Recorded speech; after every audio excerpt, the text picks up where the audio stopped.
Il y a 20 ans, jour pour jour, un avion s'envole de Kinshasa. À son bord, un dictateur, Joseph Désiré Mobutu. Il quitte le Zaïre sur lequel il aura régné 32 ans. Un régime de fer avec parti unique, répression des opposants, mais aussi proximité avec les leaders de l'époque. Nicolas Germain et Thomas Nicolon nous retracent le parcours de ce dirigeant entré dans l'histoire africaine. Mobutu Sese Seko est né en 1930 de père inconnu. Lui, en revanche, 20 ans après sa chute, reste l'un des Congolais les plus célèbres. Il débute dans le journalisme, puis, à 30 ans, il entre dans le gouvernement de Patrice Lumumba, héros de l'indépendance. Mais ensuite, soutenu par la CIA et la Belgique, Mobutu se retourne contre lui. Lumumba sera assassiné.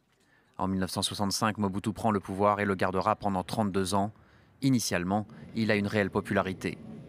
Un homme qui a dit aux Zaïrois, donc aux Congolais, que désormais, 1965, désormais, vous êtes dignes. Vous ne pouvez plus être esclaves. Et que le pays ici vous appartient.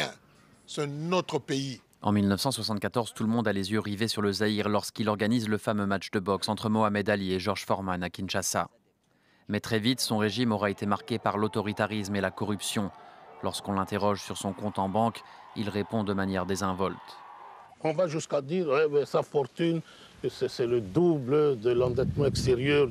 Mais j'attends qu'on le prouve.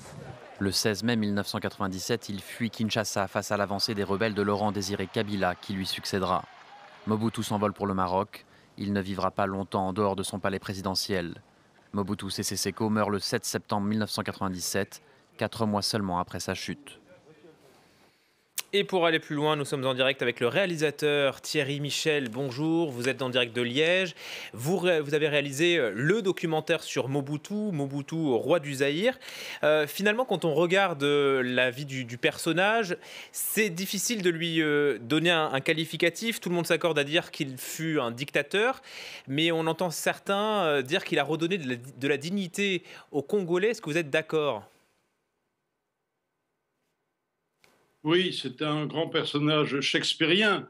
Bon, il est un produit évidemment des indépendances et de la guerre froide qui a généré ces grands dinosaures qui ont régné sans partage sur l'Afrique avec le système des partis uniques. Voilà, donc il a utilisé, c'était un prince machiavélien, il connaissait très bien les œuvres de Machiavel, et il a usé de toutes les ruses possibles, mais il avait du charisme, il avait une grande envergure, c'est un homme courageux, c'est un homme qui aimait, je pense, profondément son pays, et qui en a préservé l'unité pendant tout son règne, c'était la Pax Mobutu, mais les deux mamelles de son pouvoir, c'était en effet la corruption dont il a abusé et la répression. Il y a une scène qui a retenu notre attention dans votre documentaire.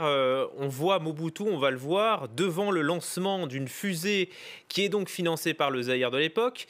On va voir que la fusée s'élance dans le ciel avant de s'écraser quelques secondes plus tard. On va voir cette fusée sur ces images. Ça résume bien finalement sa personnalité. Il avait des grands projets, des projets fous pour le Zaïre sans en avoir les moyens. Oui, voilà, c'est sa vanité qui va le perdre.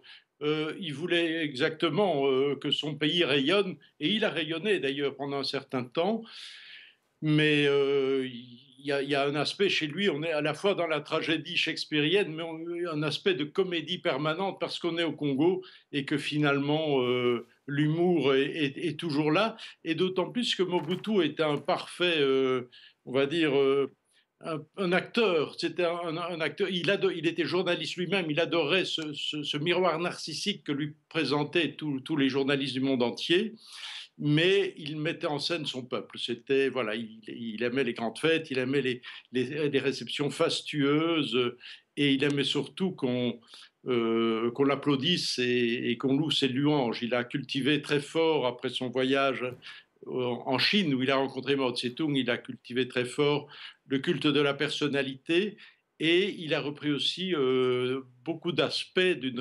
soi-disant révolution culturelle qu'il a appelée la campagne de l'authenticité, du retour aux valeurs africaines. Et dans ce sens-là, c'est vrai qu'il a marqué une rupture avec l'idéologie coloniale dont il s'est détaché pendant tout un temps. D'ailleurs, il a rebaptisé son pays, qui est devenu Zaïre, le drapeau, la monnaie, et